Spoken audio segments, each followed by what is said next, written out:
Hello friends, आप लोग कैसे हैं।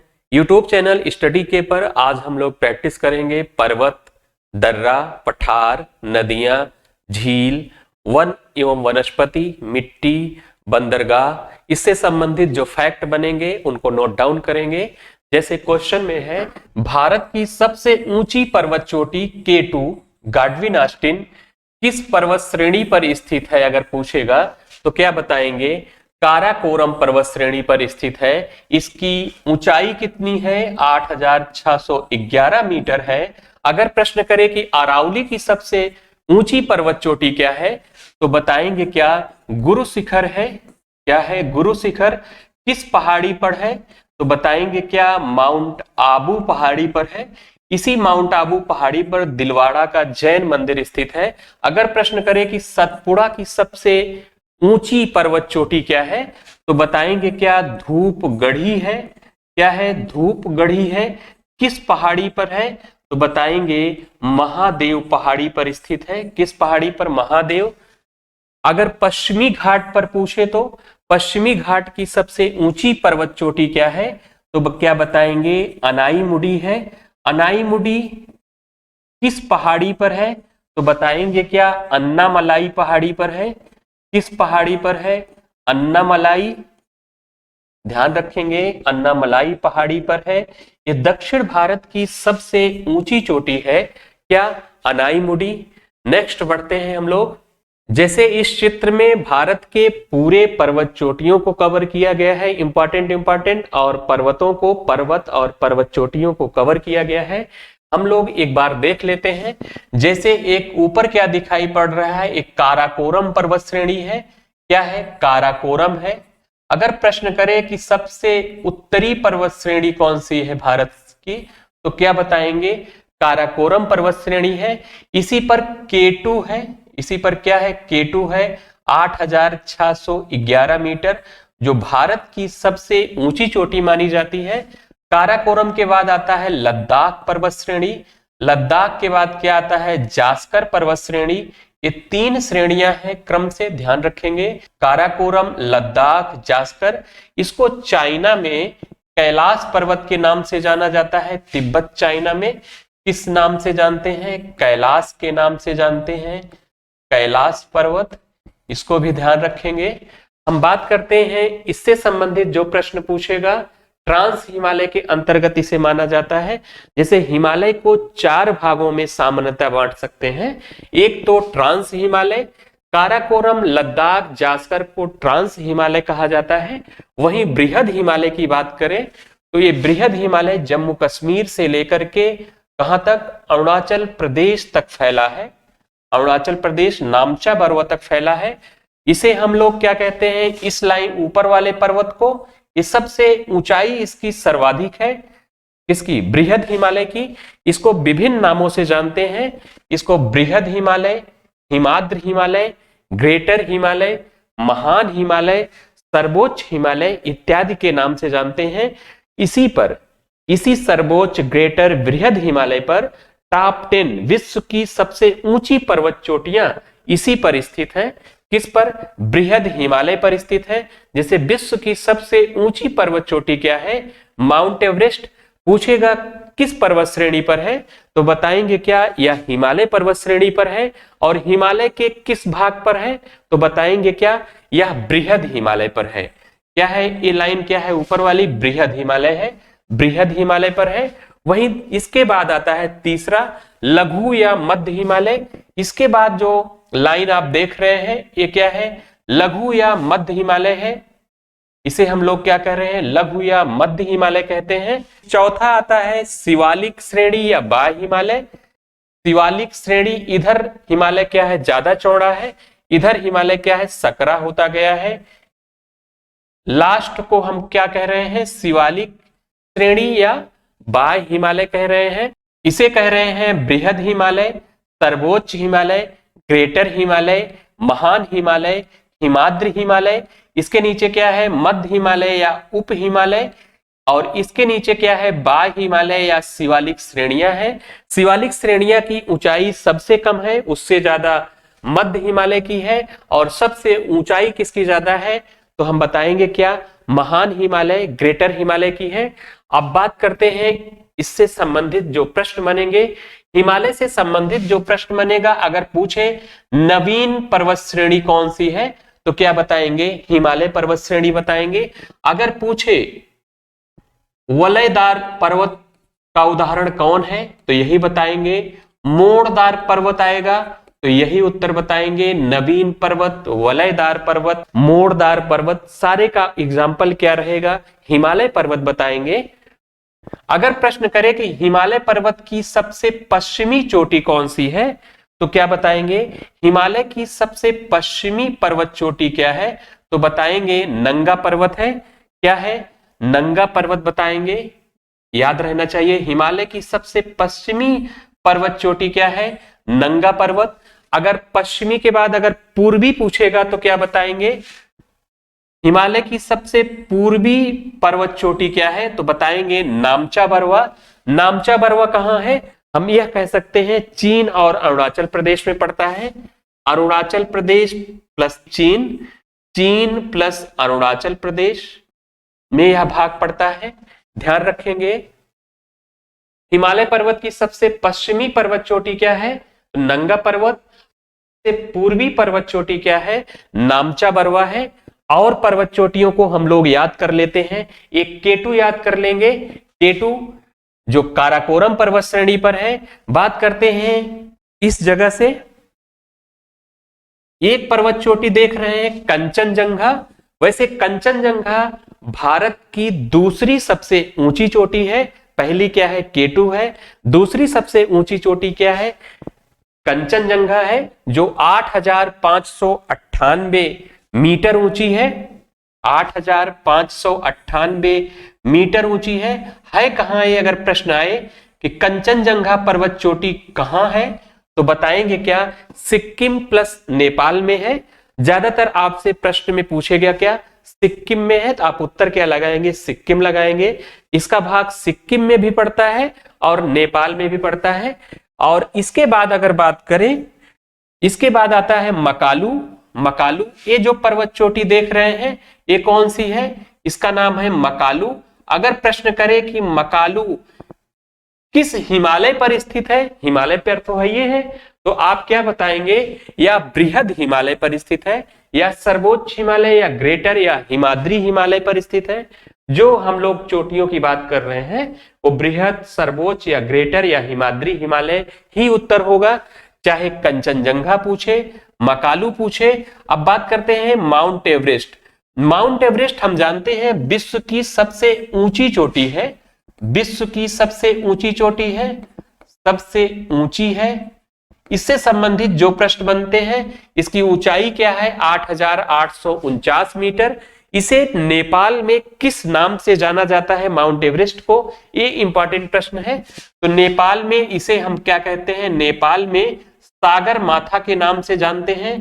किस नाम से, सागर माथा के नाम से जानते हैं। वहीं अगर इसे बात करें तिब्बत में, तिब्बती भाषा में या तिब्बत में इसे क्या कहा जाता है तो चोमो लुंगुमा कहा जाता है, चोमो लुंगुमा। चोमो लुंगुमा का मतलब क्या होता है, पर्वतों की रानी होता है। एक बात जाने कि नेपाल में इसे माउंट एवरेस्ट को क्या कह रहे हैं, सागर माथा कह रहे हैं। तिब्बती भाषा या तिब्बत के लोग इसे क्या कहते हैं, चोमो लुंगुमा कहते हैं। चोमो लुंगुमा का मतलब होता है क्या, पर्वतों की रानी होता है। क्या होता है, पर्वतों की रानी। अगली बात करते हैं अन्नपूर्णा। माउंट एवरेस्ट के बाद क्या है, अन्नपूर्णा है। अन्नपूर्णा भी कहां है, बृहद या सर्वोच्च हिमालय पर है। इसके बाद क्या पड़ता है, अन्नपूर्णा। ये कौन सी चोटी है, अन्नपूर्णा, ध्यान रखेंगे। इधर क्या है, धौलाधर, धौलागिरी, सॉरी धौलागिरी है। एक बार रिवीजन कर लेंगे, कंचनजंगा, मकालू, माउंट एवरेस्ट, अन्नपूर्णा, धौलागिरी, ये क्या है, चोटियां नेपाल में स्थित है।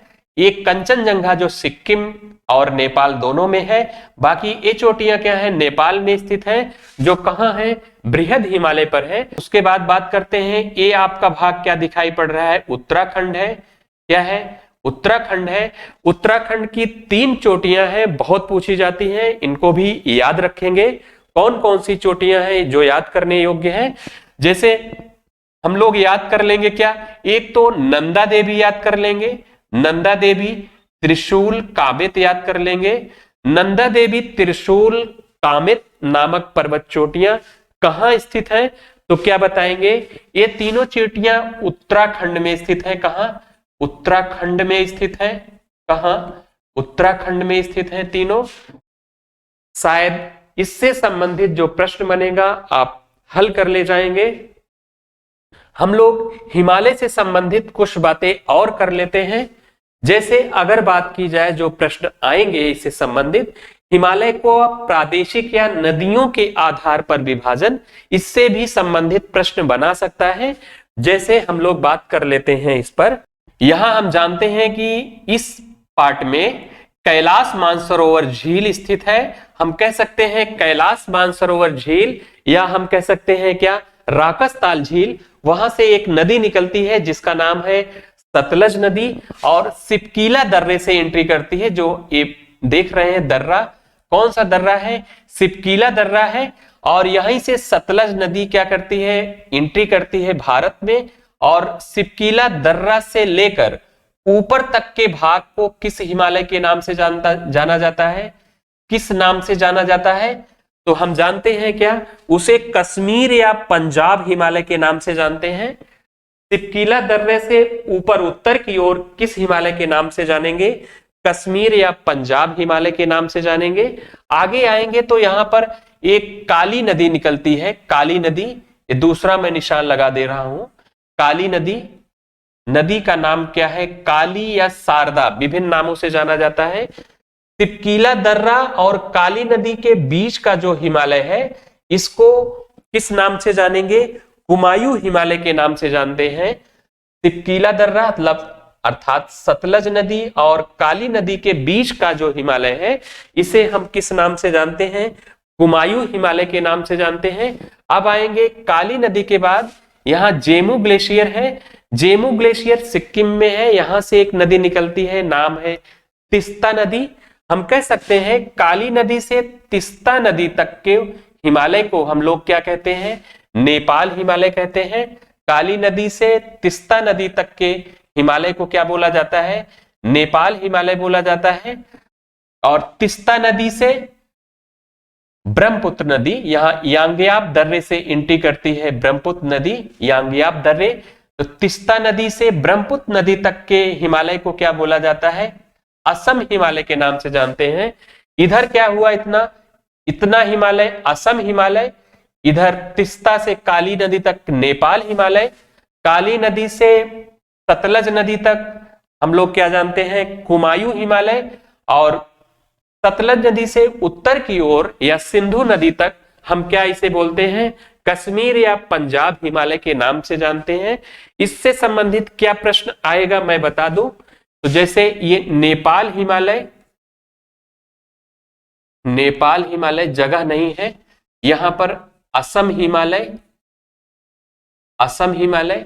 ये उत्तराखंड वाला एरिया क्या कहलाएगा? कुमायूं हिमालय। अगर प्रश्न करे कि माउंट एवरेस्ट नामक चोटी किस हिमालय पर स्थित है? नेपाल हिमालय, असम हिमालय, या पूछ ले कुमायूं हिमालय या पंजाब हिमालय, तो उत्तर क्या बताएंगे? काली नदी से तिस्ता नदी तक जो पर्वत चोटियां हैं, जो हिमालय है, उसे नेपाल हिमालय के नाम से जानते हैं। उसे हम क्या कहेंगे? नेपाल हिमालय में स्थित है। कोई दिक्कत नहीं है। अगर पूछे नामचा बरवा हिमालय पर्वत श्रेणी की सबसे पूर्वी चोटी कौन सी है, तो नामचा बरवा है। अगर प्रश्न करे कि नामचा बरवा किस हिमालय में स्थित है, तो बताएंगे क्या? असम हिमालय में स्थित है।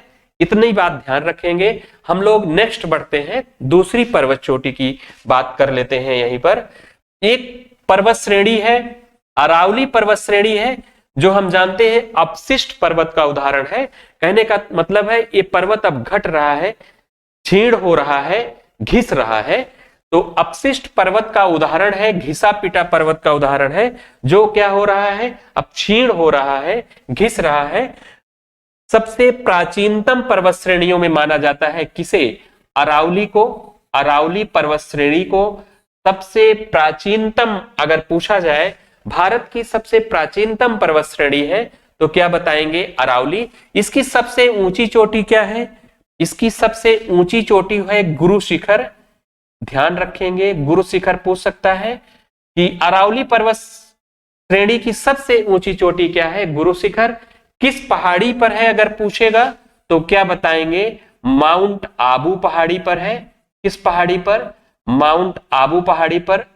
हम लोग आगे बढ़ते हैं।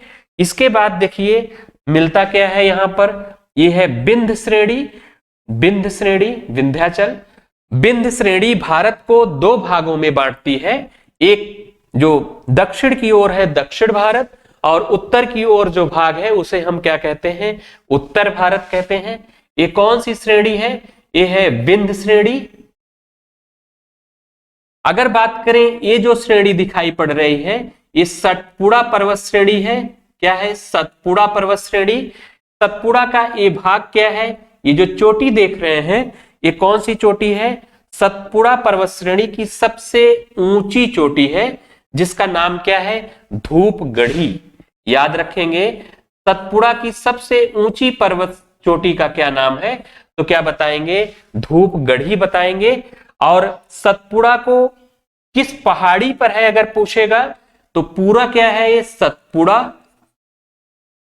सतपुड़ा पर्वत है।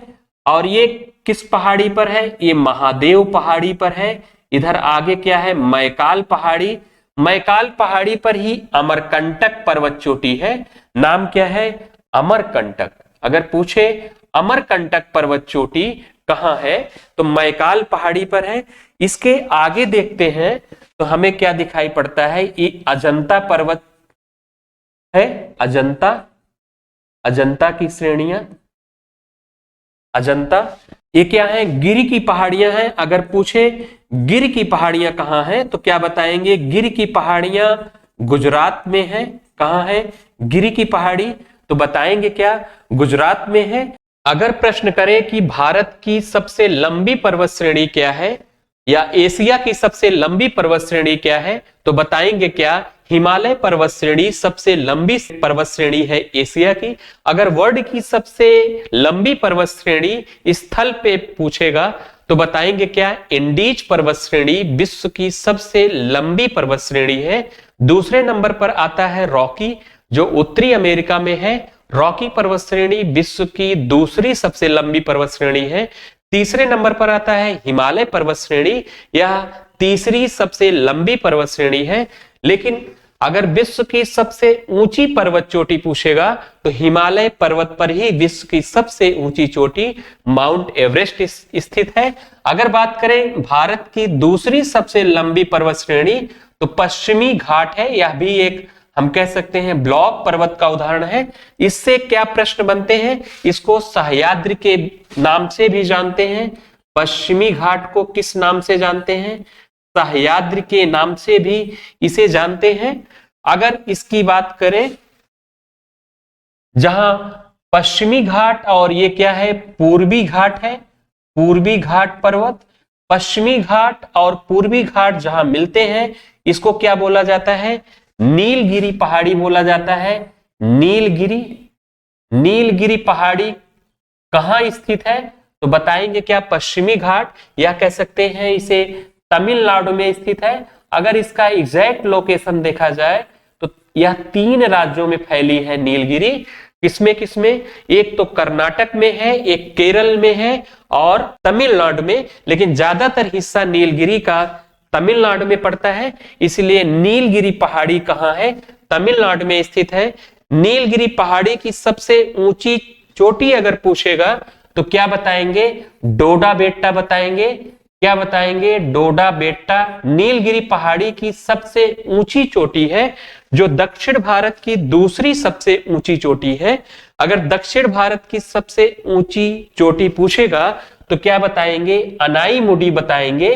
अनाईमुडी पर्वत चोटी दक्षिण भारत की, यह दक्षिण भारत की सबसे ऊंची चोटी है। कहां की?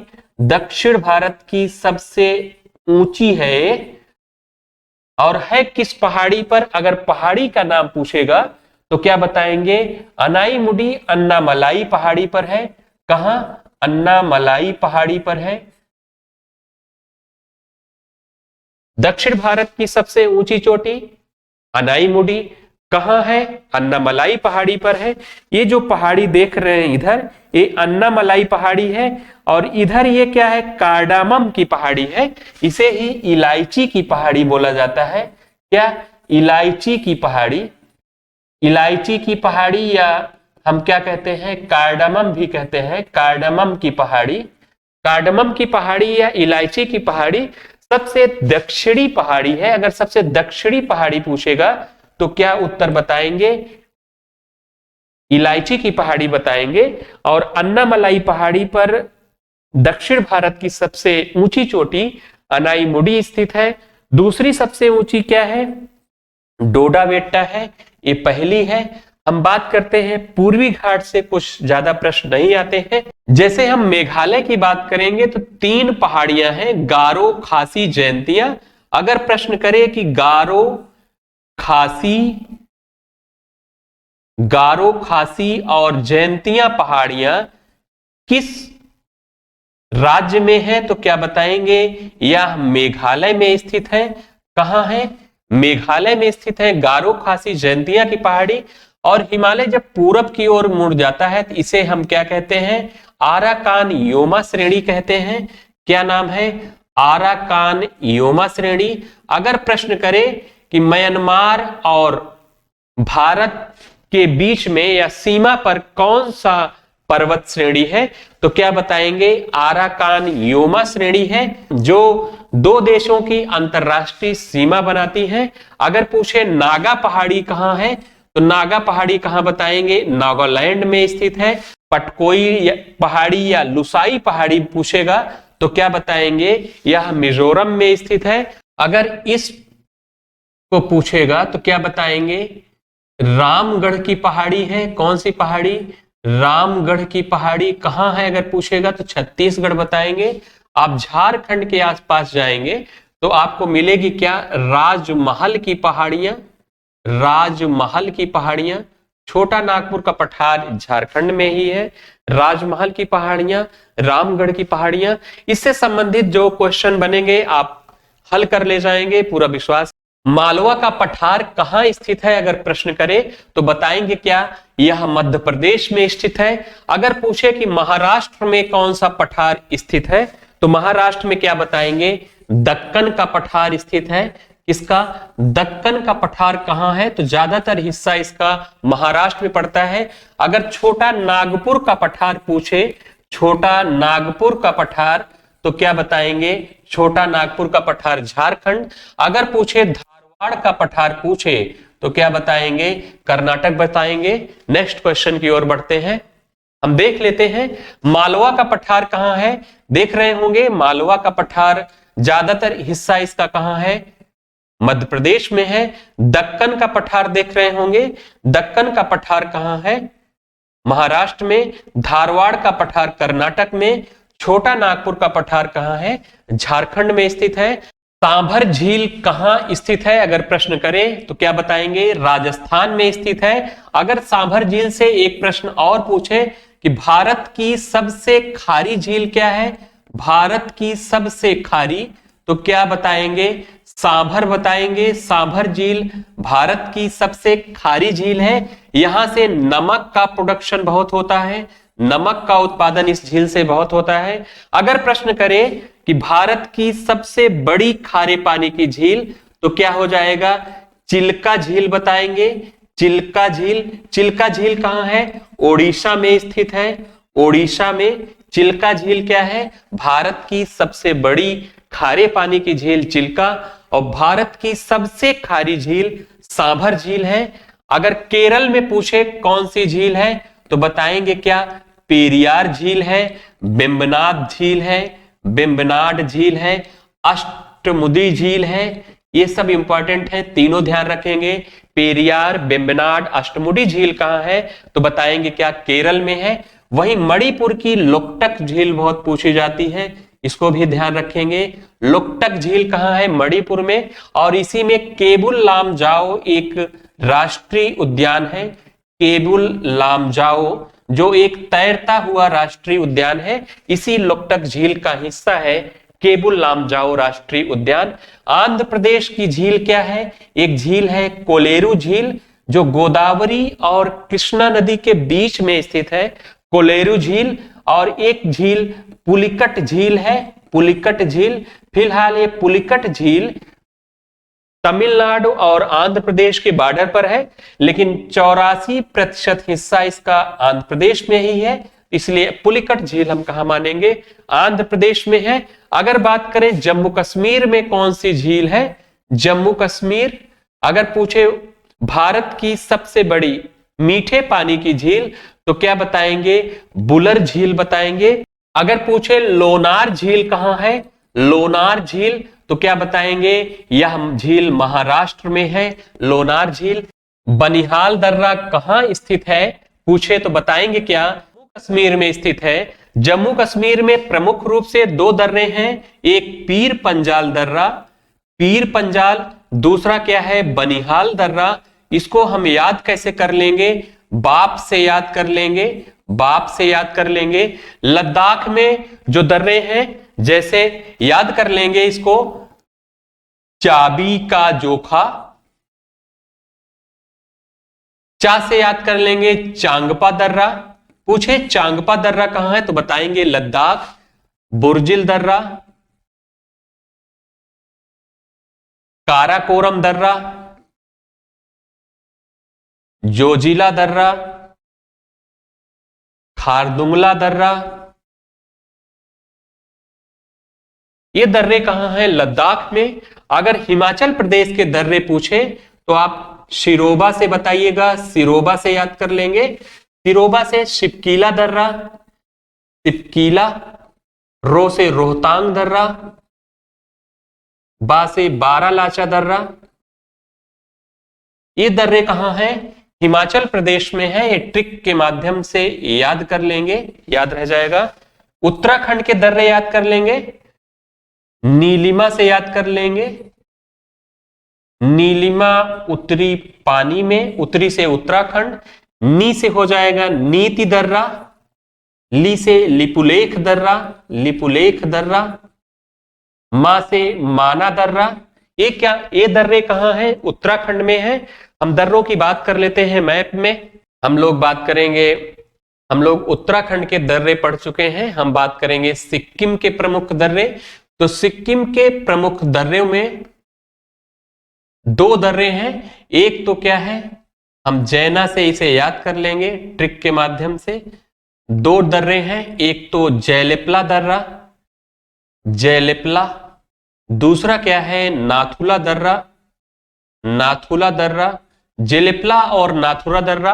अगर प्रश्न करे कि कोई व्यक्ति सिक्किम से भूटान जाना चाहे तो किस दर्रे का प्रयोग करेगा? तो जयलिपला दर्रे का। अगर पूछे कि सिक्किम से कोई व्यक्ति अगर चीन तिब्बत जाना चाहे तो नाथुला दर्रे का प्रयोग करेगा।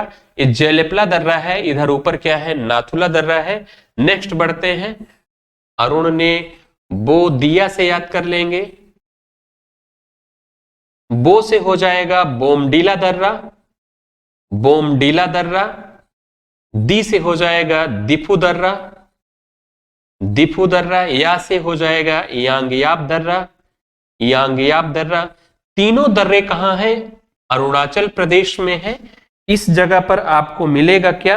इस जगह पर बोमडीला दर्रा। अरुणाचल प्रदेश से अगर कोई व्यक्ति चाइना जाना चाहे तो बोमडीला दर्रा, यांगयाब दर्रा। यांगयाब दर्रे से ही ब्रह्मपुत्र नदी भारत में प्रवेश करती है।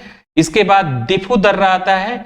अरुणाचल प्रदेश में म्यांमार जाना चाहे तो दिफू दर्रा, दिफू। तुजू दर्रा मणिपुर में है, तुजू दर्रा। अगर पूछे तुजू दर्रा कहां है तो मणिपुर। हम देख लेते हैं इस साइड में एक थाल घाट, थाल घाट, फिर है भोर घाट। थाल घाट और भोर घाट दर्रा कहां है तो बताएंगे क्या? थाल घाट भोर घाट दर्रा महाराष्ट्र में है। देखिए थाली के लिए वहां लोग महाराष्ट्र में भोर में ही उठ जाते हैं, इससे याद कर लेंगे थाल घाट भोर घाट। केरल में आ जाएंगे तो आपको पालघाट दर्रा मिलेगा, पालघाट दर्रा। तेनकोट्टा दर्रा मिलेगा, तेनकोट्टा दर्रा, इसको भी ध्यान रखेंगे। नेक्स्ट क्वेश्चन की ओर बढ़ते हैं। रावी नदी का उद्गम है, रावी नदी कहां से निकलती है? तो रावी नदी हम जानते हैं रोहतांग दर्रा से निकलती है। रोहतांग दर्रा हिमाचल प्रदेश में है। अगर प्रश्न करें बोखरचू ग्लेशियर से कौन सी नदी निकलती है, तो बताएंगे क्या? सिंधु नदी निकलती है। सिंधु नदी कहां से निकलती है? बोखरचू ग्लेशियर निकट कैलाश मानसरोवर झील से निकलती है। अगर ब्रह्मपुत्र नदी पूछेगा तो क्या बताएंगे? चेमायुंगडुंग ग्लेशियर निकट कैलाश मानसरोवर झील से ब्रह्मपुत्र नदी निकलती है। वहीं से सतलज नदी भी निकलती है। राकसताल झील निकट कैलाश मानसरोवर झील से हम ये कह सकते हैं कैलाश मानसरोवर झील से 3 नदियों का उद्गम है। एक तो सिंधु नदी, दूसरा सतलज नदी, तीसरा ब्रह्मपुत्र नदी। लेकिन इसका बोखरचू ग्लेशियर क्या एग्जैक्ट लोकेशन है? शेषनाग वेरीनाग झील से कौन सी नदी निकलती है? अगर प्रश्न पूछेगा तो बताएंगे क्या? झेलम नदी का उद्गम है, झेलम नदी। बारालाचा दर्रे से कौन सी नदी निकलती है? तो क्या बताएंगे? चिनाब नदी। कौन सी नदी? चिनाब नदी निकलती है। रोहतांग दर्रे से रावी नदी। और ब्यास नदी का उद्गम क्या है? ब्यास कुंड निकट रोहतांग दर्रा। हम नेक्स्ट क्वेश्चन की ओर बढ़ते हैं। जैसे यहां पर हम लोगों ने कुछ नदियों को बनाया है, जैसे सिंधु नदी है, सिंधु नदी, सिंधु नदी कहां से निकलती है? तो चीन से निकलती है। ये क्या है? बोखरचू ग्लेशियर, बोखरचू ग्लेशियर। सबको हम मिला के क्या कहते हैं? इसको कैलाश मानसरोवर झील कहते हैं। क्या? कैलाश मानसरोवर झील। ये सिंधु नदी तंत्र की नदियां हैं। एक यहां से निकली है शेषनाग वेरीनाग झील से। इस नदी का नाम क्या है? झेलम नदी। झेलम के बाद ये क्या है? चिनाब नदी बारालाचा दर्रा हिमाचल प्रदेश से। और रावी नदी रोहतांग दर्रा। ये ब्यास नदी है, ब्यास नदी ब्यास कुंड रोहतांग दर्रे से। सतलज नदी राकसताल झील कैलाश मानसरोवर झील से निकली है और कहां चली जाती है? पाकिस्तान में चली जाती है। अगर हम बात करें ये कौन सी नदी है? चिनाब नदी है। चिनाब की सहायक नदी कौन कौन सी है? अगर प्रश्न पूछेगा तो बताएंगे क्या? चिनाब की झेलम सहायक नदी है। दूसरा क्या है? पीली वाली, ये है रावी नदी। ये क्या है? झेलम नदी है। ये है सिंधु नदी। ऊपर क्या है? सिंधु नदी। सिंधु, झेलम, चिनाब, रावी। हरी वाले जो कलर का देख रहे हैं ब्यास नदी है। इसके बाद नीचे देखेंगे तो यह सतलज नदी है। तो सिंधु नदी तंत्र में कुल कितनी नदियां हैं? तो सिंधु के लेकर के कुल 6 नदियां हैं। इनको सिंधु नदी तंत्र कहते हैं। सिंधु नदी तंत्र की नदियां एक को छोड़ करके 5 पाकिस्तान में भी बहती हैं। सिंधु नदी तंत्र की कौन सी नदी है जो चीन से निकलती है? तो 2 उत्तर बताएंगे। एक तो सिंधु नदी चीन से निकलती है, दूसरी क्या है? सतलज नदी। बाकी का उद्गम क्या है? भारत में ही 4 नदियों का है। अगर प्रश्न करें कि सिंधु नदी तंत्र की कौन सी नदी पाकिस्तान में नहीं बहती, तो ब्यास नदी पाकिस्तान में नहीं बहती है। सिंधु, झेलम, चिनाब, रावी और सतलज पाकिस्तान में भी बहती है। इस बात को ध्यान रखेंगे। अगर प्रश्न करें कि सिंधु नदी तंत्र अपना जल किस सागर में गिराती है, तो क्या बताएंगे? यह अरब सागर में अपना जल गिराती है। जैसे सिंधु नदी तंत्र की नदी हम देख रहे हैं, सिंधु नदी, फिर क्या आएगा? झेलम नदी, चिनाब नदी, रावी नदी, ब्यास नदी, सतलज नदी। एक क्रम से है, क्रम भी दे सकता है। उत्तर से दक्षिण की ओर सिंधु नदी तंत्र की नदियां बताइए, तो क्या बताएंगे? सिंधु, झेलम, चिनाब, रावी, ब्यास, सतलज। चिनाब की कौन सी सहायक नदी है? तो बताएंगे एक झेलम है, दूसरी रावी नदी चिनाब की सहायक नदी है। अगर सतलज पूछे तो सतलज और सिंधु ये दोनों नदियां कहां से निकलती हैं? तो बताएंगे क्या? कैलाश मानसरोवर से निकलती हैं। कैलाश मानसरोवर झील। एग्जैक्ट लोकेशन क्या है? इसका एग्जैक्ट लोकेशन है बोखरचू ग्लेशियर। और सतलज का एग्जैक्ट लोकेशन क्या है? राकसताल झील। ध्यान रखेंगे। लेकिन कैलाश मानसरोवर झील भी आएगा तो भी सही है। झेलम का उद्गम क्या है? शेषनाग वेरीनाग। चिनाब का बारालाचा दर्रा। रावी का रोहतांग दर्रा। ब्यास का क्या है, ब्यास का ब्यास कुंड या रोहतांग दर्रा, और सतलज का राकसताल झील। यहां पर दोनों नदियां मिल जाती हैं, ब्यास और सतलज। इसको क्या कहा जाता है, हरिके बैराज कहा जाता है। क्या कहा जाता है, हरिके बैराज। यहीं से एक नहर राजस्थान फीडर नहर, इसके बाद एक नहर आती है, नाम क्या है, इंदिरा गांधी नहर। इंदिरा गांधी नहर यहीं से निकाली गई है। अगर प्रश्न करेगा तो क्या बताएंगे, हरिके बैराज के पास से निकाली गई है, जो भारत की सबसे लंबी नहर मानी जाती है। किसकी, भारत की सबसे लंबी नहर है कौन, इंदिरा गांधी नहर। इसको भी ध्यान रखेंगे, इंदिरा गांधी नहर। नेक्स्ट क्वेश्चन की ओर बढ़ते हैं। निम्न में गंगा की सहायक नदी कौन नहीं है, पूछ रहा है गंगा की सहायक नदी कौन नहीं है। तो रामगंगा भी है, चंबल नहीं है, महानंदा भी है, सोन भी है। रामगंगा भी है, महानंदा, सोन तीनों नदियां हैं, चंबल नहीं है। तो चंबल किसकी सहायक नदी है, तो यमुना की सहायक नदी है। हम लोग बात करते हैं गंगा नदी की। भारत की सबसे लंबी नदी गंगा नदी है। अगर बात करें निकलती कहां से है, तो हिमालय पर्वत से। हिमालय पर्वत से सिंधु नदी तंत्र भी निकलती है, ब्रह्मपुत्र नदी भी हिमालय पर्वत से निकलती है। तो अगर बात करें इसका उद्गम क्या है गंगा का, तो बताएंगे क्या, गंगोत्री हिमनद है, और अलकनंदा उत्तराखंड से ही निकलती है। भागीरथी और अलकनंदा जब देवप्रयाग में मिलती हैं तो इनका संगम हो जाता है, और संयुक्त धारा को क्या बोला जाता है, गंगा बोला जाता है। क्या बोलते हैं, गंगा। अगर प्रश्न करेगा कि गंगा नदी का नाम गंगा कहां से पड़ता है, तो बताएंगे क्या, देवप्रयाग के बाद पड़ता है। इसके बाद आता है क्या, हरिद्वार आता है। हरिद्वार गंगा नदी के किनारे बसा है। नेक्स्ट बढ़ेंगे, जैसे गंगा नदी इधर जा रही है तो ऊपर का तट बायां तट कहा जाएगा, नीचे का दायां तट कहा जाएगा। पहले हम बाएं तट की नदियों को देख लेते हैं। अगर पूछे गंगा नदी की बाएं तट की पहली सहायक नदी कौन सी है, तो उत्तराखंड से हम कह सकते हैं कुमायूं हिमालय से निकलने वाली नदी का नाम क्या है, रामगंगा, जो कन्नौज में गंगा से मिल जाती है। ये रामगंगा देख रहे हैं, कन्नौज में मिल गई है। दूसरी बड़ी सहायक नदी है इसकी, जो गाजीपुर में मिलती है, गोमती। गोमती देख रहे हैं, ये गोमती है, और गाजीपुर में गंगा से मिल जाती है। तो बाएं तट की दूसरी सहायक नदी गोमती, और गोमती की ही सही सहायक नदी है जो जौनपुर मिलती है।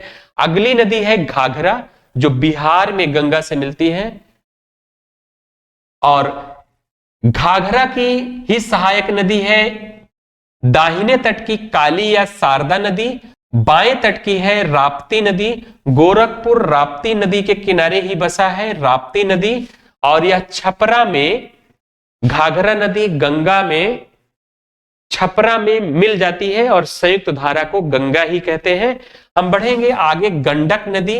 गंडक नदी, ये नदियां नेपाल हिमालय से निकलती हैं, जैसे घाघरा, गंडक, कोसी, महानंदा की बात करें तो ये नदियां कहां से निकलती हैं, नेपाल हिमालय से। इन नदियों को गंगा नदी का वाटर टावर कहा जाता है। गंगा का वाटर टावर नेपाल से, या नेपाल से निकलने वाली नदियों को गंगा का वाटर टावर कहा जाता है। ये गंडक नदी हाजीपुर में, गंडक नदी गंगा से मिल जाती है, गंडक नदी। इसके बाद है कोसी नदी, कुर्सेला में गंगा से मिल जाती है। महानंदा है, मालदा के पास क्या होता है, यह गंगा में मिल जाती है। यहां पर है फरक्का बैराज। फरक्का बैराज कहां से गंगा नदी दो धाराओं में बढ़ जाती है, तो फरक्का बैराज के पास, या फरक्का बैराज के पास गंगा नदी दो धाराओं में बढ़ जाती है। एक धारा बांग्लादेश में चली जाती है, यह नदी बांग्लादेश में चली गई है, जिसे पद्मा कहते हैं, और इसकी एक धारा पश्चिम बंगाल में चली जाती है, जिसको हम लोग क्या कहते हैं, हुगली कहते हैं। जो धारा बांग्लादेश में जाती है उसे पद्मा कहते हैं। ये देख रहे हो पीले कलर की पद्मा नदी है। इधर से देखिए ब्रह्मपुत्र नदी तिब्बत से जब निकलती है, चीन से, तो इसे सांगपो के नाम से जानते हैं, सांगपो चीन में। और जब यह अरुणाचल प्रदेश में आती है, यांग्याप दर्रे से प्रवेश करती है, तो ब्रह्मपुत्र का नाम होता है दिहांग। और जब इससे दो नदियां मिलती हैं, दिबांग और लोहित, तो इसका नाम ब्रह्मपुत्र पड़ता है। असम में ब्रह्मपुत्र का नाम ब्रह्मपुत्र रहता है, लेकिन जब ये बांग्लादेश में आती है तो इसका नाम क्या हो जाता है, जमुना। क्या नाम से, जमुना के नाम से। जमुना और पद्मा जब मिलती हैं तो संयुक्त धारा को क्या कहते हैं, पद्मा ही कहते हैं। क्या कहते हैं, पद्मा। और मणिपुर से एक नदी निकलती है, मेघना। और जब पद्मा में मेघना मिलती है तो इसकी संयुक्त धारा को हम क्या कहते हैं, मेघना कहते हैं। तो गंगा और ब्रह्मपुत्र नदी, गंगा और ब्रह्मपुत्र नदी मेघना के नाम से बंगाल की खाड़ी में गिरती है और विश्व का सबसे बड़ा डेल्टा बनाती है, सुंदरवन का डेल्टा बनाती है। और सुंदर का वन का डेल्टा क्यों कहा जाता है, क्योंकि यहां पर सुंदरी के वृक्ष पाए जाते हैं। अगर प्रश्न करें कि गंगा की पहली सहायक बाएं तट की नदी कौन है, तो रामगंगा। लास्ट कौन है, तो महानंदा है। बाएं तट की लास्ट सहायक नदी है महानंदा। हम बात करते हैं गंगा की सहायक नदी, तो गंगा की सहायक नदी कौन है, यमुना है। यमुना ये क्या है, दाहिने तट की सबसे लंबी नदी है जो गंगा की सहायक नदी है। गंगा की सबसे बड़ी सहायक नदी कौन है, तो क्या बताएंगे, यमुना है। अगर गंगा यूपी में किस जिले से प्रवेश करती है, तो बताएंगे क्या, बिजनौर से प्रवेश करती है। और किस जिले से यह बिहार में चली जाती है, तो बलिया से, यूपी से इसका अंत हो जाता है। यमुना नदी उत्तर प्रदेश में सहारनपुर से एंट्री करती है। जैसे यमुना नदी आई तो इसकी भी सहायक नदियां हैं, हम देख लेते हैं। यमुना नदी प्रयागराज में गंगा से मिल जाती है, संगम, और संयुक्त धारा को गंगा कहा जाता है। जैसे हम देख रहे हैं यमुना की सहायक नदी क्या है, चंबल। चंबल ये नदियां बिंद श्रेणी से निकलती हैं और कहां चली गई, यमुना में इटावा में मिल जाती हैं। चंबल की एक सहायक नदी है, नाम क्या है, क्षिप्रा। उज्जैन का कुंभ मेला क्षिप्रा नदी के किनारे ही लगता है, जो चंबल की सहायक नदी है। इसके बाद बेतवा आता है, हमीरपुर में यमुना से मिल जाती है बेतवा। अगली नदी है केन, और केन नदी यमुना से बांदा में मिल जाती है। तो यमुना की सहायक नदी कौन है, तो बताएंगे क्या, चंबल, बेतवा, केन। गंगा के दाहिने तट की सहायक नदी कौन है, तो सोन नदी अमरकंटक के पास से निकलती है और इसकी सहायक नदी है रिहंद नदी। रिहंद नदी पर ही रिहंद बांध स्थित है। सोन नदी गंगा में पटना में मिल जाती है, कहां, पटना में। ये सोन नदी यमुना की सहायक नदी नहीं है, गंगा की सहायक नदी है, इस बात को ध्यान रखेंगे। हम बात करते हैं या इस पार्ट में ये फरक्का बैराज है। हम लोगों ने चर्चा किया कि फरक्का बैराज के पास गंगा नदी दो धाराओं में बढ़ जाती है। एक धारा बांग्लादेश में चली जाती है जिसे पद्मा, और एक धारा पश्चिम बंगाल में बहती है जिसे हम हुगली के नाम से जानते हैं। हुगली के नाम से यह बंगाल की खाड़ी में गिरती है। इसी हुगली पर ही कोलकाता बंदरगाह स्थित है। हुगली नदी पर एकमात्र ऐसा बंदरगाह है, 13 बड़े बंदरगाह हैं, जो कोलकाता बंदरगाह हुगली नदी पर ही है। जो गंगा की दूसरी धारा है उसी को हुगली कहते हैं, और हुगली की सहायक नदी है दामोदर नदी, जिस पर स्वतंत्र भारत की पहली नदी घाटी परियोजना बनाई गई थी। दामोदर नदी पर किसकी सहायक नदी है, तो हुगली की सहायक नदी है। इससे संबंधित जो क्वेश्चन बनेंगे आप, मुझे विश्वास है, हल कर लेंगे। नेक्स्ट क्वेश्चन की ओर हम बढ़ते हैं, स्क्रीनशॉट ले लेंगे। ब्रह्मपुत्र नदी बंगाल की खाड़ी में किस नाम से गिरती है, अभी हम लोगों ने बात किया किस नाम से गिरती है, तो मेघना के नाम से गिरती है ब्रह्मपुत्र नदी। और सबसे बड़ा डेल्टा गंगा और ब्रह्मपुत्र नदी विश्व का सबसे बड़ा डेल्टा बनाती है, सुंदरवन डेल्टा। नेक्स्ट क्वेश्चन की ओर बढ़ते हैं। जैसे देख रहे हैं ये ब्रह्मपुत्र नदी है, कहां से निकल रही है, तो इसका एग्जैक्ट लोकेशन क्या है, चेमा युंगडुंग ग्लेशियर, थोड़ा अटपटा नाम है, चेमा युंगडुंग ग्लेशियर। यह है कहां, कैलाश मानसरोवर के पास है, निकट कैलाश मानसरोवर झील। जब ब्रह्मपुत्र नदी निकलती है चाइना तो सांगोपो के नाम से निकलती है। किस नाम से निकलती है? सांगपो। और अगर प्रश्न करें कि ब्रह्मपुत्र नदी भारत में किस दर्रे से प्रवेश करती है तो क्या बताएंगे? यांगयाप दर्रे से प्रवेश करती है।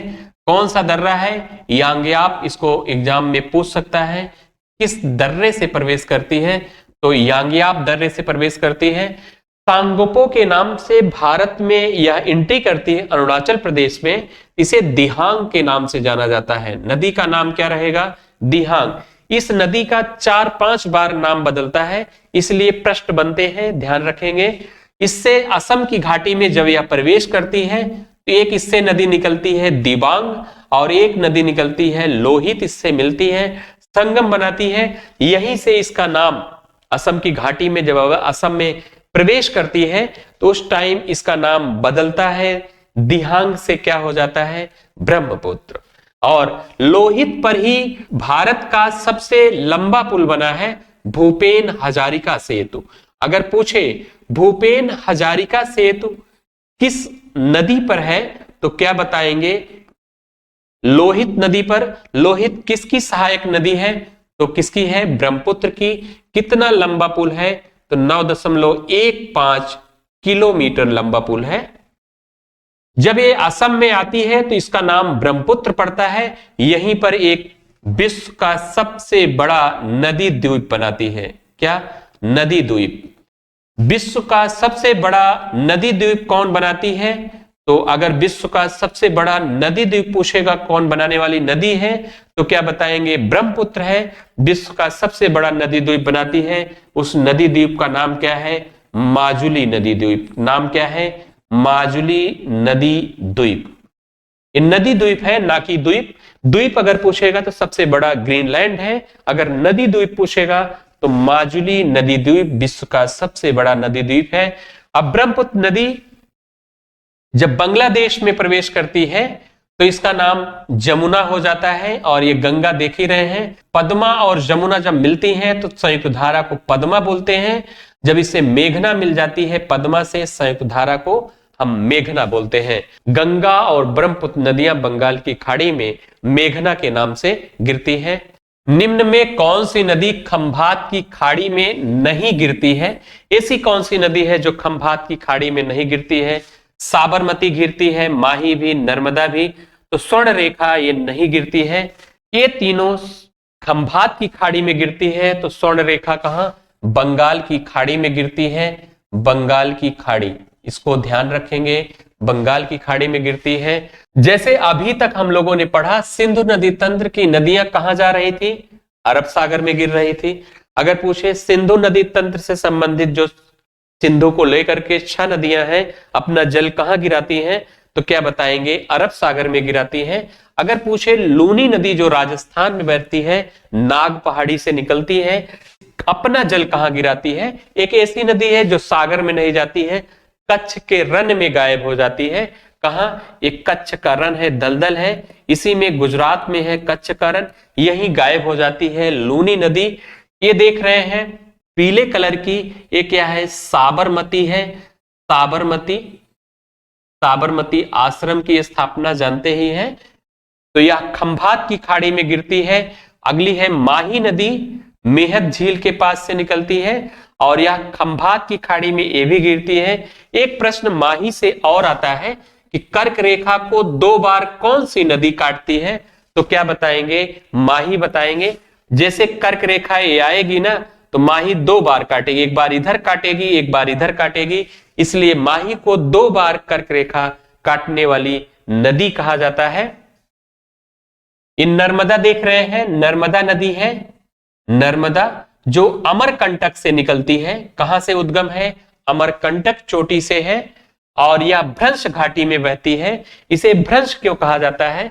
एक तरफ आप देख रहे हैं विंध्य श्रेणी है, विंध्य श्रेणी, इधर देख रहे हैं आप सतपुड़ा है, दोनों तरफ पर्वत है और यह क्या करती है? भ्रंश में दबे हुए भाग में बहती है, इसलिए कहा जाता है भ्रंश घाटी में बहती है। विंध्य और सतपुड़ा के बीच में कौन सी नदी बहती है? अगर प्रश्न आए तो क्या बताएंगे? नर्मदा नदी बहती है। अगर प्रश्न ए भी करेगा कि गिरती कहां है, तो बताएंगे क्या, नर्मदा नदी गिरती कहां है, तो बताएंगे क्या, खंभात की खाड़ी में गिरती है। कौन सा द्वीप बनाती है, तो यह अलियावेट द्वीप बनाती है। कौन सा द्वीप, अलियावेट। अलियावेट द्वीप का निर्माण कौन सी नदी करती है, तो नर्मदा नदी करती है। वह कौन सी नदी है जो डेल्टा नहीं बनाती है, तो बताएंगे क्या, नर्मदा नदी डेल्टा नहीं बनाती है। वह कौन सी नदी है जो एस्चुरीज बनाती है, ज्वार नदमुख बनाती है, तो नर्मदा नदी ज्वार नदमुख बनाती है। डेल्टा कैसे होता है, जब वो मुहावने के पास पहुंचती थी उनकी कई धाराएं हो जाती हैं, बीच में मिट्टी जो बचती है खाली रहती है उसको हम डेल्टा कहते हैं। इसकी एक ही धारा रहती है, इसलिए इसे ज्वार नदमुख या एस्चुरीज बोला जाता है। अगली नदी है ताप्ती नदी। ताप्ती नदी भी हम जानते हैं पूरब से पश्चिम की ओर बहने वाली नदी है। अगर प्रश्न करे कि पूरब से पश्चिम की ओर बहने वाली कौन सी नदी है, तो बताएंगे क्या, नर्मदा ताप्ती। यह भी खंभात की खाड़ी में गिरती है। अगर आए गोवा, और गोवा में तो दो नदियां मिलती हैं, दो नदियों के नाम क्या हैं, जुआरी और मांडवी। जुआरी मांडवी। जुआरी मांडवी नदी कहां बहती है, गोवा में।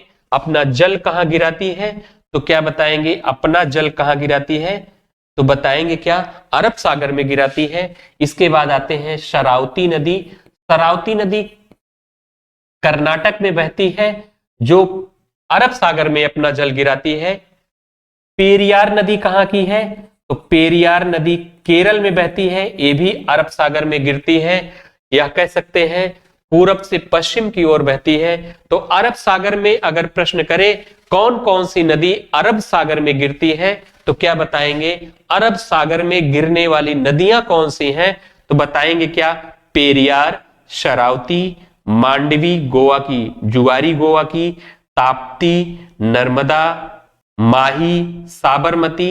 ये सारी नदियां क्या हैं, कहां गिराती हैं अपना जल, अरब सागर में। एक दूसरी जानते हैं, एक सिंधु नदी तंत्र की जो नदियां हैं ये भी अरब सागर में ही आती हैं। बाकी नदियां सब बंगाल की खाड़ी में गिरती हैं। इन नदियों को याद कर लेंगे, अरब सागर में गिरने वाली नदियां कौन सी हैं, बाकी कहां जल गिराती हैं, अपना बंगाल की खाड़ी में। नेक्स्ट क्वेश्चन की ओर बढ़ते हैं। निम्न में कौन सी नदी बंगाल की खाड़ी में नहीं गिरती है, ऐसी कौन सी नदी है जो बंगाल की खाड़ी में नहीं गिरती है, ब्राह्मणी, महानदी, गोदावरी, पेरियार। तो अभी हम लोगों ने पढ़ा कि पेरियार नदी क्या करती है, अरब सागर में गिरती है। ये तीनों नदियां कहां अपना जल गिराती हैं, तो बंगाल की खाड़ी में अपना जल गिराती हैं, बंगाल की खाड़ी में अपना जल गिराती हैं। हम लोग नेक्स्ट देखते हैं, गोदावरी के बारे में जानते हैं। पहली नदी, दक्षिण भारत की सबसे लंबी नदी गोदावरी को माना जाता है। इसे हम वृद्ध गंगा भी कहते हैं, या दक्षिणी गंगा भी कहते हैं, या बूढ़ी गंगा भी कहते हैं। कहां से निकलती है अगर गोदावरी, तो बताएंगे त्र्यंबकेश्वर या त्र्यंबक पहाड़ी, नासिक महाराष्ट्र से निकलती है और बंगाल की खाड़ी में अपना जल गिराती है। दूसरी नदी है कृष्णा नदी। कृष्णा नदी कहां से निकलती है, तो महाबलेश्वर महाराष्ट्र से निकलती है और बंगाल की खाड़ी में अपना जल गिराती है। इसके बाद आता है कावेरी नदी, दक्षिण भारत की गंगा कहते हैं, जो ब्रह्मगिरी कर्नाटक से निकलती है और बंगाल की खाड़ी में अपना जल गिराती है।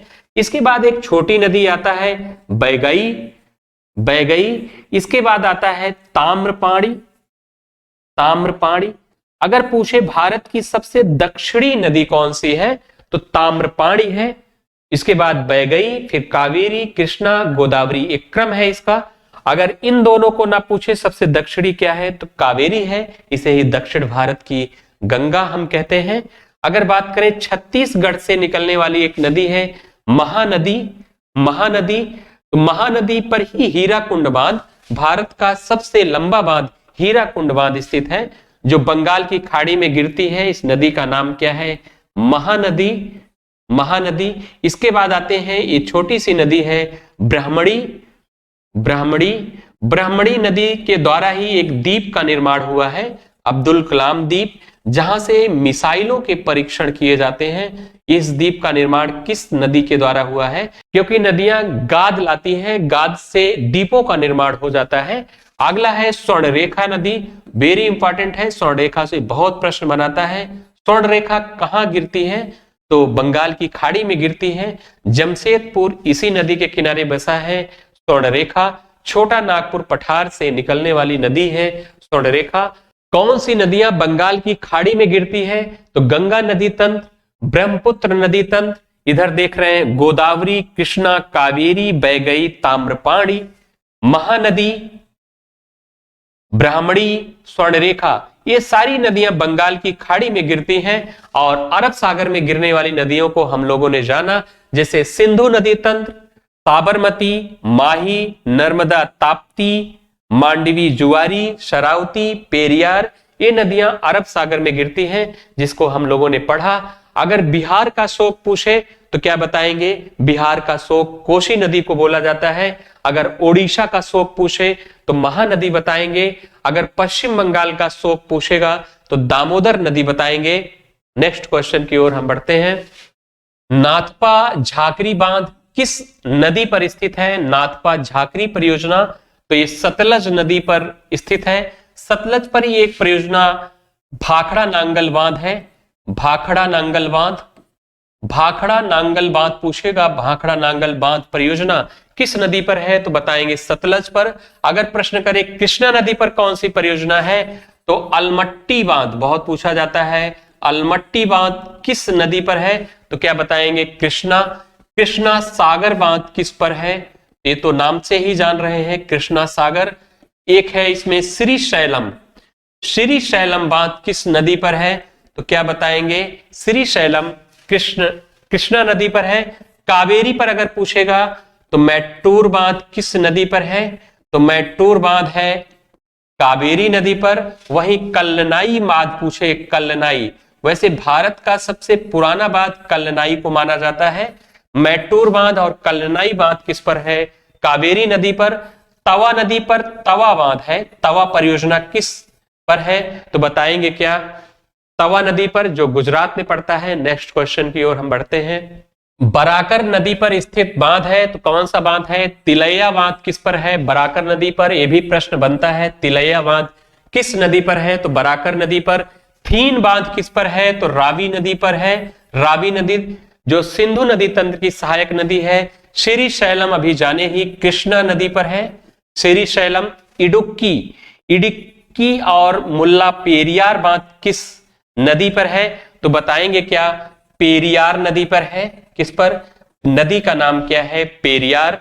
नेक्स्ट क्वेश्चन की ओर हम बढ़ते हैं। अगर प्रश्न पूछे कच्छ की खाड़ी में स्थित बंदरगाह है, कौन सा बंदरगाह कच्छ की खाड़ी में स्थित है? तो पंडित दीनदयाल उपाध्याय बंदरगाह कच्छ की खाड़ी में स्थित है। इसे पहले कांडला बंदरगाह के नाम से जाना जाता था, इसका नाम बदल दिया गया है। कांडला बंदरगाह से इसका नाम क्या कर दिया गया? पंडित दीनदयाल उपाध्याय बंदरगाह, जो एक ज्वारी बंदरगाह है। ज्वारी बंदरगाह पूछेगा तो यही होगा। दूसरा बात करें मुंबई बंदरगाह की, भारत का सबसे बड़ा प्राकृतिक बंदरगाह है। सबसे बड़ा अगर प्राकृतिक बंदरगाह पूछेगा तो यही है सबसे बड़ा प्राकृतिक बंदरगाह। चेन्नई बंदरगाह अगर पूछे सबसे पुराना बंदरगाह कौन सा है, तो क्या बताएंगे? चेन्नई बंदरगाह। सबसे गहरा बंदरगाह अगर पूछेगा तो क्या बताएंगे? गहरा बंदरगाह विशाखापत्तनम बताएंगे। चेन्नई बंदरगाह तमिलनाडु में है। विशाखापत्तनम बंदरगाह कहां है? आंध्र प्रदेश में स्थित है। हम बढ़ते हैं नेक्स्ट क्वेश्चन की ओर। अगर पूछे कांडला बंदरगाह कहां है तो क्या बताएंगे? कच्छ की खाड़ी में है। एक ज्वारी बंदरगाह है जो गुजरात में स्थित है। हम कह सकते हैं इधर वाले बंदरगाह अरब सागर में स्थित है, पश्चिमी घाट के बंदरगाह है। मुंबई बंदरगाह भारत का सबसे बड़ा प्राकृतिक बंदरगाह है। सबसे बड़ा प्राकृतिक बंदरगाह अगर पूछेगा तो क्या बताएंगे? सबसे बड़ा प्राकृतिक बंदरगाह मुंबई। इसके लोड को कम करने के लिए एक अलग बंदरगाह बनाया गया, जवाहरलाल नेहरू बंदरगाह, जिसको पहले नहावा सोवा के नाम से जानते थे।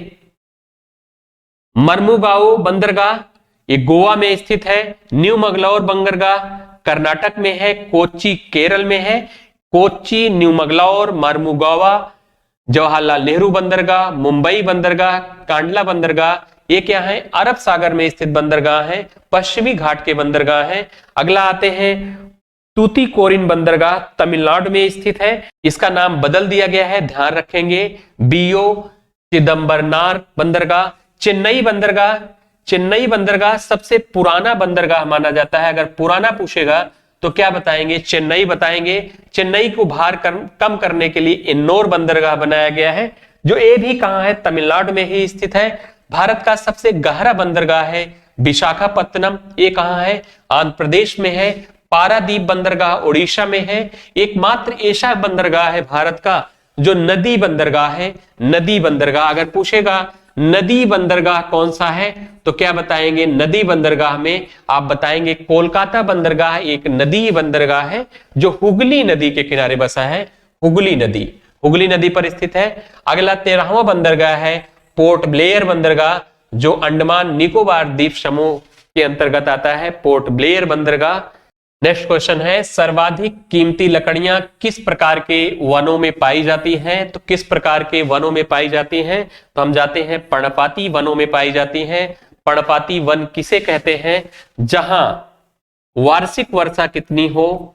वार्षिक वर्षा, जिस स्थानों पर वार्षिक वर्षा 100 से 200 सेंटीमीटर या 150 भी सही रहेगा, 100 से 150 या 100 से 200 सेंटीमीटर के बीच वार्षिक वर्षा पाई जाएगी, वहां पर पर्णपाती वन पाए जाएंगे। पर्णपाती वनों को विभिन्न नामों से जानते हैं, जैसे पतझड़ वन के नाम से भी जानते हैं। कैसे वन? पतझड़ वन। एक मानसूनी वन के नाम से भी हम जानते हैं। कैसे? मानसूनी वन या पतझड़ वन। अगर एक प्रश्न और इससे करता है, भारत के सर्वाधिक क्षेत्रफल पर किस प्रकार के वन पाए जाते हैं? तो इसी प्रकार के वन पाए जाते हैं। सर्वाधिक क्षेत्रफल पर पतझड़ वन पाए जाते हैं। नेक्स्ट बात करते हैं उष्णकटिबंधीय सदाबहार वन, जहां वार्षिक वर्षा कितनी होगी?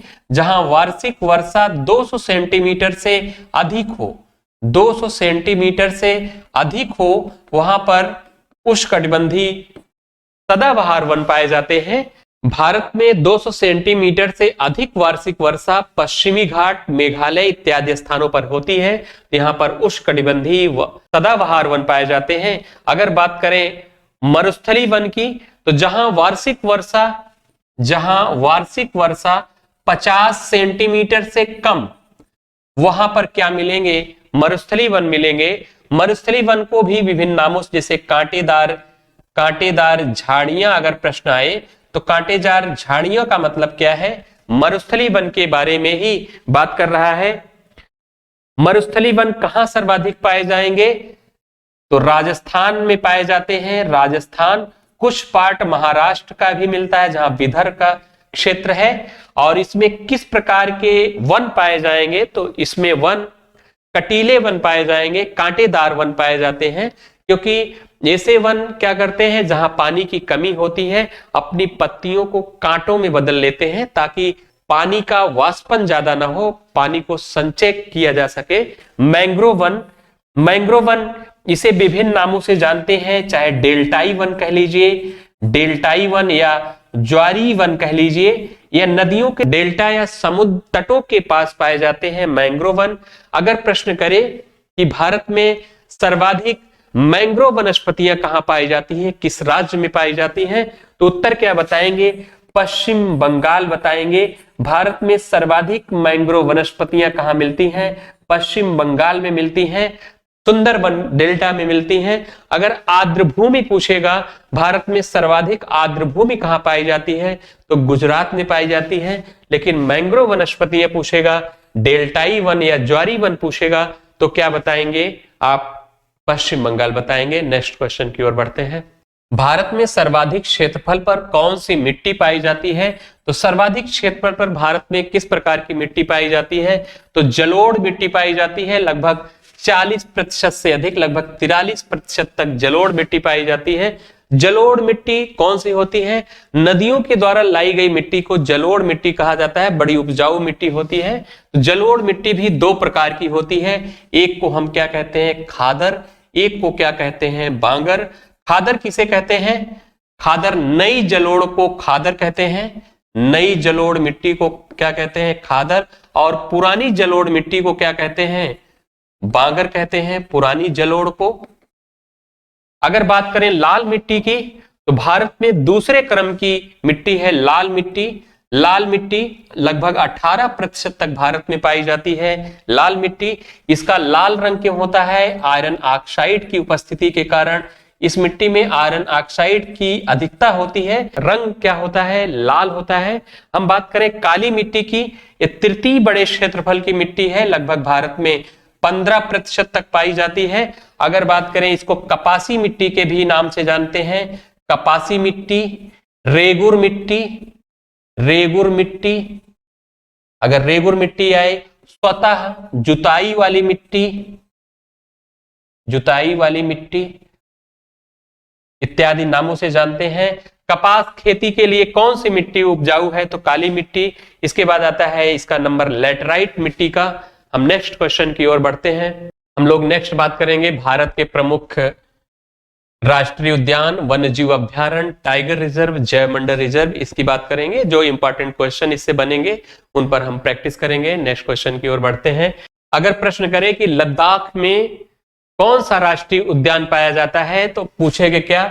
लद्दाख में हेमिस राष्ट्रीय उद्यान पाया जाता है। हेमिस राष्ट्रीय उद्यान कहां है? तो बताएंगे क्या? लद्दाख में है। हेमिस राष्ट्रीय उद्यान कहां है? लद्दाख में। भारत का सबसे बड़ा राष्ट्रीय उद्यान है। अगर प्रश्न करें कि चांगथाल वन्य जीव अभ्यारण्य कहां पाया जाता है, तो बताएंगे क्या? चांगथांग वन्य जीव अभ्यारण्य लद्दाख में पाया जाता है। वहीं अगर जम्मू कश्मीर की बात करें तो सलीम अली राष्ट्रीय उद्यान, बहुत ट्रिक की आवश्यकता नहीं है, इंपॉर्टेंट है। सलीम अली राष्ट्रीय उद्यान। दचीग्राम अभ्यारण्य, दचीग्राम राष्ट्रीय उद्यान किसके लिए फेमस है? हांगुल मृग के लिए फेमस है। किश्तवाड़ राष्ट्रीय उद्यान, ये भी जम्मू कश्मीर में है। 3 राष्ट्रीय उद्यान जम्मू कश्मीर में, सलीम अली राष्ट्रीय उद्यान, दचीग्राम अभ्यारण्य या राष्ट्रीय उद्यान, किश्तवाड़ राष्ट्रीय उद्यान, ये तीनों जम्मू कश्मीर में। हेमिस राष्ट्रीय उद्यान कहां है? लद्दाख में पड़ता है। नेक्स्ट हम बढ़ते हैं हिमाचल प्रदेश की। यहां पर ग्रेट हिमालय राष्ट्रीय उद्यान है। ग्रेट हिमालय, हिमालय से याद कर लेंगे क्योंकि हिमालय पर्वत हिमाचल प्रदेश में फैला है। हिमाचल से इसको पकड़ लेंगे हिमालय को। ग्रेट हिमालय कहां है? हिमाचल प्रदेश में। पिन वैली राष्ट्रीय उद्यान, पिन वैली राष्ट्रीय उद्यान हिमाचल प्रदेश में है। देखिए घाटी कहां मिलेगी? हिमाचल प्रदेश में मिलती है पिन वैली, क्योंकि वहां पर बर्फ बहुत पड़ती है। बर्फ को फोड़ने के लिए पिन मारते हैं, देखे होंगे, पिन से बर्फ के टुकड़े करते हैं। तो पिन वैली राष्ट्रीय उद्यान कहां है? हिमाचल प्रदेश में। हम बात करते हैं राजस्थान की, तो केवलादेव घाना राष्ट्रीय उद्यान, केवलादेव घाना राष्ट्रीय उद्यान कहां है? राजस्थान में है। किसके लिए फेमस है? तो साइबेरियन पक्षी के लिए फेमस है। साइबेरियन पक्षी के लिए केवलादेव राष्ट्रीय उद्यान फेमस है। पहले इसे भरतपुर पक्षी विहार के नाम से भी जाना जाता था। भरतपुर। सरिस्का राष्ट्रीय उद्यान बाघ के लिए फेमस है, वेरी इंपॉर्टेंट। सरिस्का राष्ट्रीय उद्यान। रणथंभौर राष्ट्रीय उद्यान, नाम से भी लग रहा होगा, रणथंभौर, सरिस्का, ये सब केवलादेव रटा होगा। चंबल राष्ट्रीय उद्यान, चंबल, राजस्थान में चंबल नदी भी बहती है। चंबल नदी। चंबल वन्यजीव अभ्यारण्य घड़ियाल के लिए फेमस है। 2 बाघ के लिए है, बहुत फेमस है, सरिस्का और रणथंभौर, दोनों याद रखेंगे।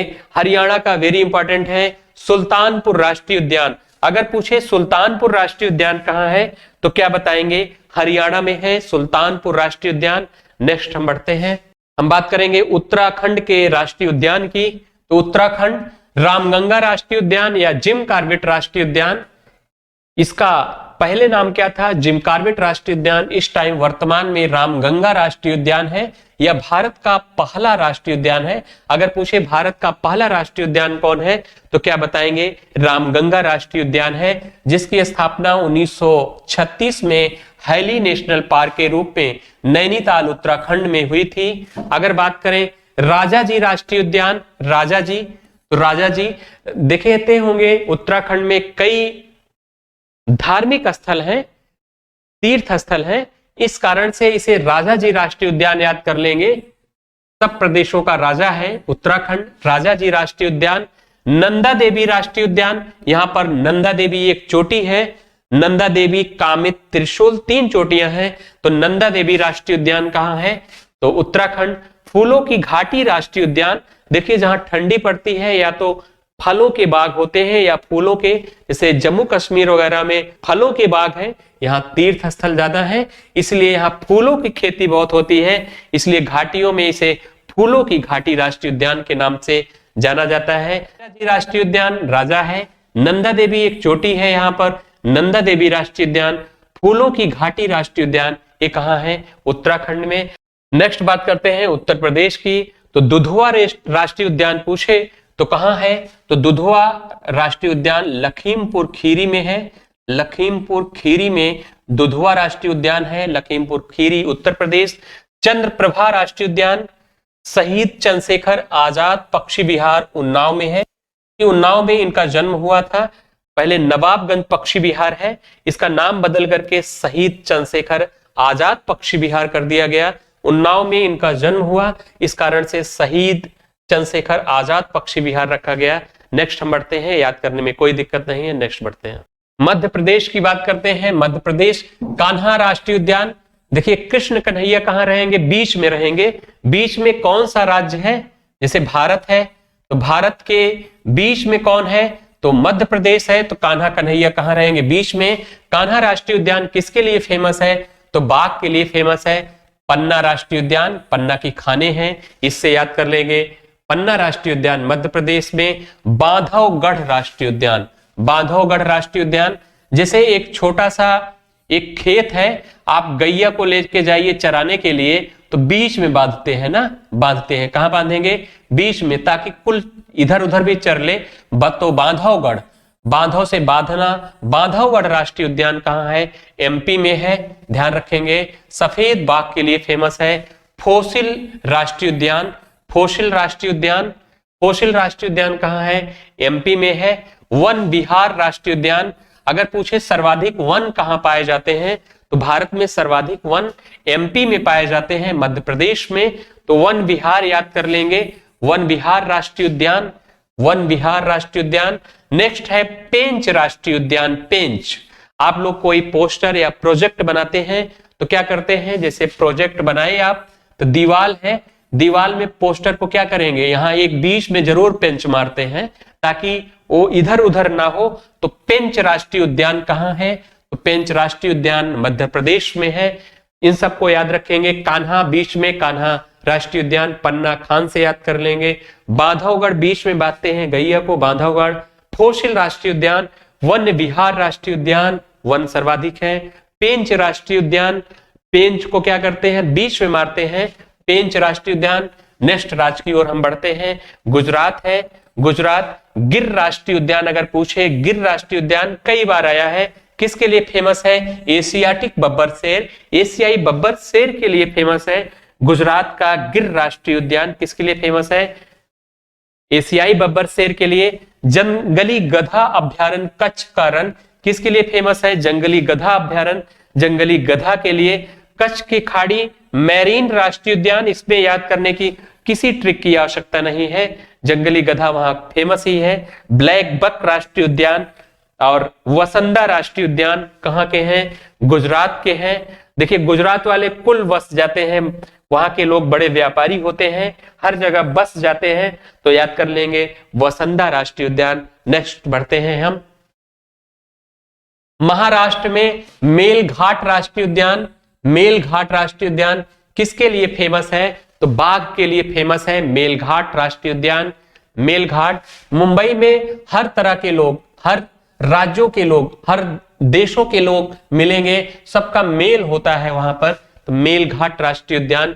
गोवा में है सलीम अली पक्षी अभ्यारण्य, अगर सलीम अली राष्ट्रीय उद्यान पूछेगा तो क्या बताएंगे?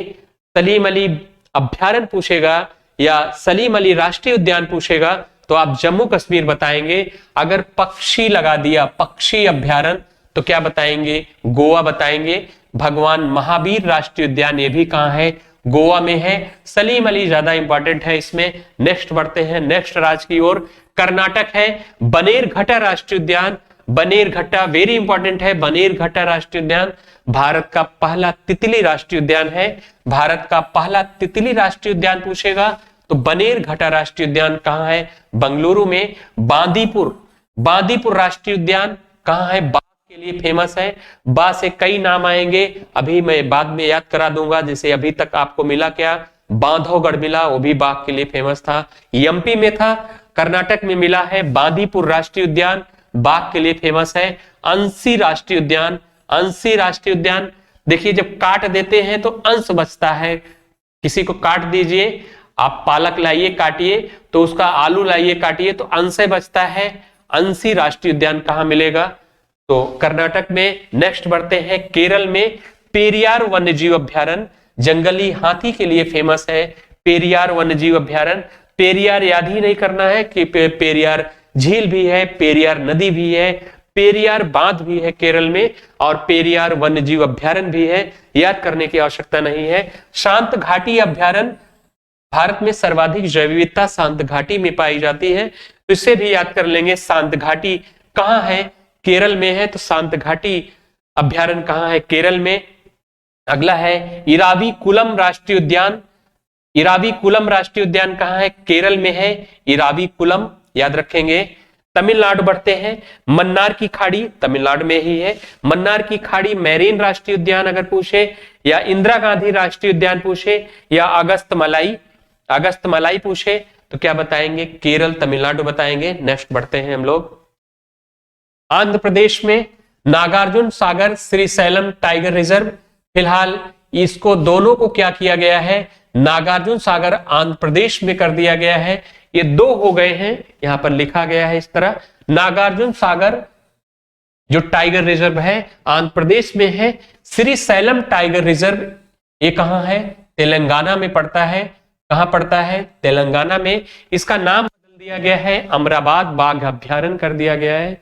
वही अगर पुलिकट झील वन्यजीव अभ्यारण्य पूछे, तो पुलिकट झील कहां है, आंध्र प्रदेश में है। कोई याद करने की ट्रिक की आवश्यकता नहीं है। पुलिकट झील वन्यजीव अभ्यारण्य तेलंगाना में अमराबाद बाघ अभ्यारण्य है। श्रीशैलम टाइगर रिजर्व को बनाया गया है। छत्तीसगढ़ में बहुत इंपॉर्टेंट नहीं है, इंद्रावती कांगेर राष्ट्रीय उद्यान, ओडिशा के वेरी इंपॉर्टेंट है। हम देखते हैं ओडिशा, देखते हैं सिमलीपाल राष्ट्रीय उद्यान अगर पूछेगा तो क्या बताएंगे, सिमलीपाल राष्ट्रीय उद्यान ओडिशा में है। भीतरकनिका अभ्यारण्य कहां है, ओडिशा में। अगर कोई भीतर चला जाता है, पानी के भीतर, कछुआ कहां रहता है, भीतरकनिका किसके लिए फेमस है, ओलिव रिडले कछुआ के लिए फेमस है। और ओलिव रिडले कछुए के भीतरकनिका को के किस भाग में इसे संरक्षित किया गया है, तो स्थान का नाम है गहीर माथा। क्या गहीर माथा किसके लिए फेमस है, ओलिव रिडले कछुआ के लिए। कछुआ जब भीतर चला जाता है तो वहां स्लिप खाने लगता है, स्लिप खाने लगता है तो सिमलीपाल याद कर लेंगे। कछुआ कहां जा रहा है, भीतर जा रहा है, तो भीतरकनिका याद कर लेंगे। चिल्का झील अभ्यारण्य, चिल्का झील कहां है, ओडिशा में है। भारत की सबसे बड़ी खारे पानी की झील है चिल्का। नंदनकानन वन्यजीव अभ्यारण्य घड़ियाल के लिए फेमस है, ये भी कहां है, ओडिशा में है। नेक्स्ट बढ़ते हैं झारखंड, झारखंड में बेतला राष्ट्रीय उद्यान, अगर बेतला हजारीबाग राष्ट्रीय उद्यान पूछेगा, झारखंड बहुत इंपॉर्टेंट नहीं है। नेक्स्ट बढ़ते हैं, हम देखते हैं पश्चिम बंगाल के राष्ट्रीय उद्यान, फेमस राष्ट्रीय उद्यान है। पहला है सुंदरवन राष्ट्रीय उद्यान, बाघ के लिए फेमस है। जैसे गंगा और ब्रह्मपुत्र नदियां कहां गिरती हैं, बंगाल की खाड़ी में, एक बड़ा डेल्टा बनाती हैं, विश्व का सबसे बड़ा डेल्टा सुंदरवन डेल्टा। और सुंदरवन के नाम पर ही सुंदरवन राष्ट्रीय उद्यान बाघ के लिए फेमस है। बुक्सा राष्ट्रीय उद्यान, बुक्सा राष्ट्रीय उद्यान बाघ के लिए फेमस है। तो तीन तरह के बा से मिले, एक मिला बांधवगढ़, बांधवगढ़ कहां है, एमपी में है। एक मिला था बांदीपुर, बांदीपुर कहां है, ध्यान रखेंगे कर्नाटक में है, कर्नाटक में। और बुक्सा कहां मिला, बुक्सा है पश्चिम बंगाल में, बुक्सा राष्ट्रीय उद्यान पश्चिम बंगाल में। तीनों को ध्यान रखेंगे, बांधवगढ़ एमपी, बीच में गैया को बांधते हैं। बांदीपुर कर्नाटक में है, बुक्सा पश्चिम बंगाल में। तीनों बाघ के लिए फेमस है। तीनों किसके लिए फेमस है, बाघ के लिए। ध्यान रखेंगे जल्दापारा राष्ट्रीय उद्यान, क्योंकि वहां पर नदियां गिरती हैं, जल बहुत रहता है, तो जल्दापारा राष्ट्रीय उद्यान याद कर लेंगे। सिक्किम, सिक्किम में भारत की दूसरी सबसे ऊंची चोटी, पहली क्या है, K2 गाडविन ऑस्टिन काराकोरम पर्वत श्रेणी पर है। अगर दूसरी पर्वत चोटी पूछे तो क्या है, कंचनजंगा। कहां है, सिक्किम प्लस नेपाल। तो कंचनजंगा राष्ट्रीय उद्यान याद कर लेंगे, कंचनजंगा राष्ट्रीय उद्यान सिक्किम में। अरुणाचल प्रदेश नामदफा राष्ट्रीय उद्यान, अगला है दिहांग दिबांग। दो नदियां हैं देखिए, जब ब्रह्मपुत्र नदी चाइना से अरुणाचल प्रदेश में पड़ती है तो उसका नाम क्या होता है, दिहांग।